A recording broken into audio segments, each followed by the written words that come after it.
Agora você vai ficar com um bate-papo incrível com o arquiteto Wesley Lemos, levando até você essa história dos designers brasileiros. Olá, vocês do Mora Sergipe, obrigado Thalita e equipe. Muito interessante esse assunto que você traz, né, sobre a valorização da nossa cultura e da nossa arte. E a arquitetura sempre foi uma disciplina, né, que sempre puxou isso.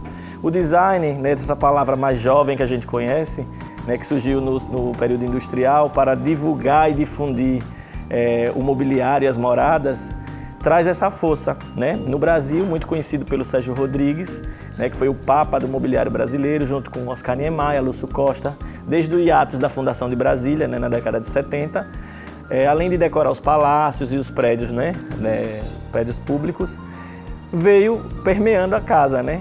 Hoje, o grande público, às vezes, tem receio, né, de usar esse mobiliário brasileiro, mas eu acho que é só falta de conhecimento, né? A gente só pode amar aquilo que a gente conhece. Então, é muito bom você trazer esse assunto, dizer que a gente tem uma diversidade de designs, porque o Brasil é imenso, né, continental, e o Sérgio Rodrigues influenciou essa geração de novos designs, né? Total. E isso é muito interessante que o Wesley me contou da história. Com certeza você aí de casa já viu, se não foi até Brasília, mas assim, a gente por conhecer, ver pela televisão, ver por revistas, a gente tinha só acesso a ver essas peças realmente em palácios, em casas mais antigas. E hoje não, democratizou. Hoje a pessoa, você de casa, pode ter uma peça de um designer e levar para sua casa. E não ficar com medo, como eu devo combinar, não é isso? Isso, Wesley? as pessoas têm medo, né, às vezes porque não sabe se essa peça moderna, né, essa peça nova, contemporânea, vai ornar com o que está lá. O entendimento que a gente tem para o mobiliário contemporâneo é entender ele como uma peça de arte. De arte, né? Então, assim como qualquer arte, é sempre bem-vinda na casa, independente da cor, do formato, né, da altura. As considerações que tem que ter é saber se esse design é original, primeiro passo, porque essas peças são numeradas, seriadas, né? São peças originalmente construídas de madeira maciça, madeiras nobres, madeiras certificadas, né? O uso do couro também denomina muito esse design brasileiro. A palhinha, que é uma coisa nossa, né, brasileira, né? E essa malemolência que o móvel tem do nosso Brasil. Então, esse móvel que muitas vezes ficou muito restrito a artistas, intelectuais, pessoas, né, com conhecimento mais erudito, hoje se popularizou e também ganhou preços diferentes, né? Com então não certeza. dá para ter medo, porque a concorrência e o grande incentivo das empresas e das lojas em vender o mobiliário brasileiro em detrimento ao importado, que está em preços absurdos, né? Sim. Com essa variação que nós temos do mercado, é uma grande oportunidade de adquirir um móvel brasileiro, porque além de falar da gente, fala da nossa cultura, né? É uma peça que pode passar de pai para filho, né? Se a gente fala de Brasília, da década de 70, nós já estamos em 2020, né? Então, verdade. essas peças, elas têm um valor de história, né? Que fala um pouco da gente. Sim, e é muito interessante, gente, que o Wesley está falando. Por quê? Porque essas peças são manuais. É por isso que a peça tem o seu valor agregado e fora os materiais que, como o Wesley colocou, é madeira, é um couro diferenciado. Então, isso tudo tem o seu valor agregado. Agora, o custo-benefício, a gente está aqui, você que está nos assistindo vai poder acompanhar algumas peças que o Wesley separou de designers brasileiros para você conhecer. A gente até estava me falando de uma peça ali que eu achei incrível e o preço não é nada, porque as pessoas têm essa coisa de achar que é uma coisa muito cara. Claro que tem um valor agregado, mas também tem uma história, tem um material que é totalmente diferenciado. Eu queria que você explicasse, Wesley. Eu acho que quando você está montando uma casa, produzindo o seu lar, né? Ou você herdou algum lugar do seu pai, da sua mãe, da sua avó, eu acho que primeiro é escolher peças que tenham a ver com você. Eu falo muito com meus clientes assim, veja como você se veste, o que você gosta de ler, assistir, porque o mobiliário, ele também faz parte dessa cultura nossa, assim como a bebida, a comida, a gastronomia, o carro e o mobiliário, né? O design ele é valorizado pelo conforto, são peças que abraçam o corpo. Então você amole, a poltrona mole, você deita que parece que você está numa cama. É uma poltrona com sensação de cama. É né? verdade. Aqui você tem a maciez do couro, que parece que você está envolvido ali, né, na peça. Então, nós temos uma diversidade grande. É muito importante valorizar também o traço feminino que está surgindo de grandes designs mulheres. Olha que porque é um bacana. mercado muito típico do homem, né? Sim. Porque vem da obra, do arquiteto, do marceneiro. E as mulheres elas estão invadindo. Esse ano nós tivemos a Lia Siqueira, tivemos a Jaqueline Terpes, que trabalha muito bem com vidro. E vamos ocupando, essas mulheres estão ocupando os lugares, né? O Nordeste também tem despontado com bastante designs de importância nacional. O Aristeu Pires é um baiano, mas que tem uma fábrica exímia e trabalha com uma contorção de madeira simples, mas assim ao mesmo tempo elegante. Então eu acho que o mobiliário brasileiro é isso, é a junção da simplicidade e da elegância em um período atemporal. É uma poltrona, uma peça sem data, por isso que você pode levar para sua casa e agregar outras peças. Com certeza. E a gente tem aqui, como o Wesley falou, olha que bacana, eu gostei de saber que tem mulheres também entrando para esse mercado, isso é muito bom. E aqui eu queria que você falasse um pouquinho, tem essa poltrona aqui, que você aí de casa está assistindo, de quem que é essa daqui? Ó, essa poltrona que a gente está falando é o clássico dos clássicos, então assim, parece um clichê, né? A gente fala mobiliário moderno e é uma poltrona clássica. Não, o clássico por ser uma peça que puxa toda a cadeia. A poltrona mole, ela realmente faz um marco do modernismo com Sérgio Rodrigues. Ela é uma peça casual, você pode usar numa grande varanda, num living, num home. Ela é muito usada nos homes. E tem a mole, que é muito masculina, e tem a moleca, que é uma pegada um pouco mais feminina, numa poltrona um pouco menor. Talvez para homenagear a mulher, que tem a estatura muito pequena, então ele fazia nas proporções. Mas fora a mole, você tem, que hoje já ganha áreas de colecionador, você vê nos Estados Unidos, no Chelsea, existem grandes partes dos lugares que tem o antiquariato, que agora perdeu um pouco a força com o modernariato, já se fala em preços colecionáveis de uma peça dessa, porque a extinção do jacarandá, o couro também hoje já, né, a maioria é sintético, então você acaba alcançando preços de obras de arte. Então, a pessoa quando vai adquirir um produto de design brasileiro, ela tem que pensar que é uma peça única, né? Não tem alta produção, geralmente aquilo é feito em uma região por artesãos, geralmente são pessoas com experiências construtivas, né? Antigas, passadas de pai para filho.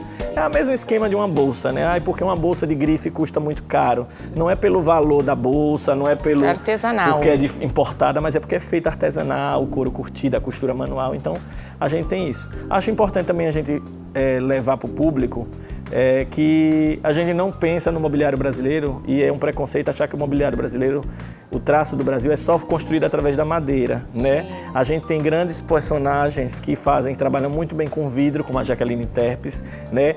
O aço também, pelo Zanini, também é trabalhado por aço. Então a gente tem uma diversidade de materiais.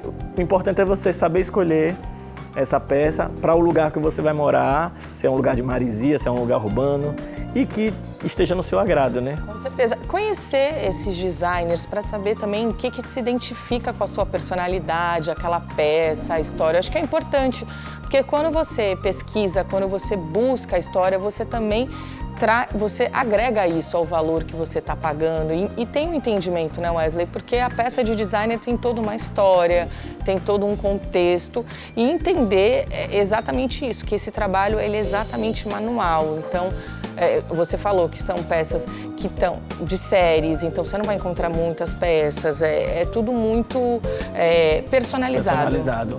É interessante pensar que a beleza ela é fundamental, né? Se não fosse importante, Deus não teria feito na natureza tantas coisas belas só pra gente apreciar igual a você. Beleza. Então assim, a beleza ela é essencial nos dias da gente, principalmente agora nessa questão de pandemia, a gente trancado em casa, então a gente vê o quão é importante coisas bonitas permearem o nosso lar.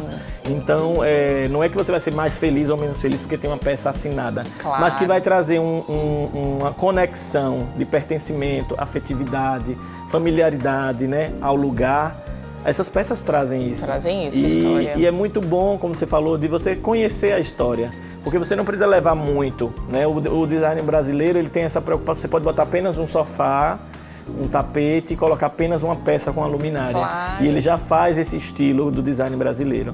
E a casa vai sendo construída aos poucos, né? No decorrer do seu andamento de vida também. Nada foi feito da noite pro dia, né? Eu digo que Maomé não fez, né, da noite pro dia as coisas. Então a gente também tem que entender que a casa é montada com peças que lhe fazem feliz. Leva para casa aquilo que lhe faz feliz. Com certeza. A orientação de um profissional é muito importante. Total. Porque o arquiteto, o decorador, ele vai saber a proporção daquela peça no espaço e como aquilo vai ornar com o que já existe, né? Saber se as peças são legítimas, se são autenticadas, porque tem Isso é muita importante. cópia. É. Quando a gente está falando de arte, a gente fala de um universo que tem muita cópia.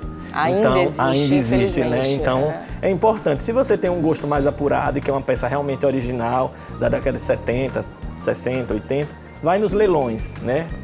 E se você quer algo bacana, personalizado, com variedade de cor, de acabamento, procura uma loja especializada. Aracaju já tem grandes lojas especializadas em mobiliário brasileiro. Essas lojas são maravilhosas porque eu digo que as lojas são como museus ou galerias de arte. Você não precisa ir na loja só porque você vai comprar, mas vá na loja para degustar, conhecer. É um show, é um passeio muito bom. Sim. Na pandemia tem que ser hora marcada, com todos os protocolos, mas vale a pena conhecer essas peças, porque você vai conhecer um pouquinho da história do Brasil. Com certeza. O Wesley estava me contando aqui, gente, que tem uma poltrona ali, que tem até uma história que o designer fez para a esposa. Sim. Queria que você falasse um pouquinho, porque eu quero fazer esse teste aqui, ó, para você aí de casa ao vivo, para saber se realmente era isso que ele proporcionou para a esposa. Isso. Eu tenho 20 anos de trabalho e, assim, no decorrer da minha carreira, eu acabei viajando muito o Brasil, né, graças ao trabalho, e tive a grande oportunidade de conhecer o Sérgio Rodrigues, que é um personagem muito engraçado, ele é grandão, né, era generoso nas formas, tinha aquela barba branca né, que a gente via nos desenhos, com aquele chapeuzinho carioca, e ele era um piadista, ele contava muitas piadas, muito engraçado. E um certo encontro desse, numa feira de móveis, eu fiquei hospedado lá entre o quarto dele e o do Marcelo Rosenbaum. E ele figuraça, assim, né, no café da manhã, super divertido. E aí ele contou essa história que a poltrona Quilin, ele fez para a esposa, que tinha uma estatura menor que a dele, bem sequinha, magrinha, como a maioria das brasileiras. E aí ele queria uma poltroninha para ela ficar mais elegante, mais sentadinha no living. Então, uma poltrona que tem umas medidas mais reduzidas e a pessoa sente realmente, ela impõe a sua coluna, ela impõe a sua sentada, né, de forma elegante e ereta. Vamos lá conferir, gente, para eu saber. Bom, eu não sou tão slim como a esposa do Sérgio, né, assim, que é bem pequenininha, bem magrinha, mas vou fazer o teste aqui nessa... Gente, não é que você fica... Acho que todo mundo tem que ter uma poltrona dessa. E ela é uma graça, né? Olha só, você fica realmente tipo uma lady, super elegante, tem postura. E quando você quer conversar também, relax, você desce um pouco e você tem... Desce um pouquinho. E você tem um encaixe, né, da lombar no couro. E ela é anatômica nas costas. Isso deixa... Incrível. Mesmo os pequenos espaços, os espaços reduzidos, você tem uma dinâmica de mais ou menos 2 espécies de conforto, né? O de conversação e o de relax. E o engraçado, gente, porque a gente acha o seguinte, né? Que às vezes você tá numa poltrona, aí você fala, eu não vou ter postura. Nessa daqui, olha, eu sou alta, né? Você que tá assistindo aí me conhece, eu tenho 1,74 m, gente. Olha como é que eu tô, a postura tá perfeita. Então, assim, você senta, você realmente fica uma lady. Ele devia ficar admirando, você fica aqui, né? E ela fica toda... Mas você quer relaxar, ó, você fica aqui. Essa se chama Quilin. Quilin. Ela é uma diva, né, do mobiliário brasileiro. Ela é toda no encaixe e você vê as peças, elas são travadas com paletas, né? Bem típico do... Deixa eu levantar aqui. Então você acaba tirando, ó. Olha que máximo, gente. Encaixe. E você monta em casa mesmo a peça. Você pode desmontar ela toda, limpar e você mesmo cuidar da sua peça como uma obra de arte, realmente. Olha que é uma obra de arte, né? Bom, gente, é o seguinte, eu vou ficar aqui nessa poltrona maravilhosa do Sérgio, porque eu também, como o Wesley falou, vá numa loja para conhecer. Eu vou aproveitar aqui um pouquinho, eu não tenho essa peça, mas eu vou ficar um pouco. Eu vou encerrar por aqui e dizer que foi um prazer. Um prazer. A gente tá pegando na mão, mas a gente fez o teste, tá? Todo mundo viu, gente? Álcool gel, gente. Álcool gel. E eu espero que você tenha curtido, tenha gostado, porque é muito importante você também valorizar os designers brasileiros e a gente sempre tá levando para você todas as informações desse universo que a gente ama. É apaixonante. É apaixonante. E dizer também que Sergipe também está, aos poucos, se incluindo numa rota de design, né? Sim. Em 2017 eu lancei o Caipirinha, que foi um bar. Viu? E a Lília Duarte, que é uma passar. querida, uma arquiteta também, lançou um banco também, muito lindo, tribal, e está no Brasil. Então, assim, é falar que o design sergipano, ele também está ocupando um pouco esse lugar. Com né? certeza. E espero que outros arquitetos, outros colegas desenhem peças para a gente ter em suas coleções, em suas casas, coisas autenticamente sergipanas. Com certeza. E a gente tem, Sergipe tem história e tem cultura para a gente poder ter isso aqui ilustrado numa peça. Eu digo muito que o design brasileiro, ele reproduz o que nós somos na essência. Paulo Mendes da Rocha, que é o nosso grande design, nosso grande arquiteto após Oscar Niemeyer, né, premiado no Pratzen, ele disse que quando ele criou a paulistana, a cadeira dele, ele só queria copiar os índios, porque não tem Perfeito. peça mais confortável do que a rede, e né? mais genuína do que a rede. Então, Com certeza. degustem o mobiliário brasileiro, aproveitem o Mora Sergipe. Obrigado, Thalita. Obrigada a você, Wesley. É sempre um prazer.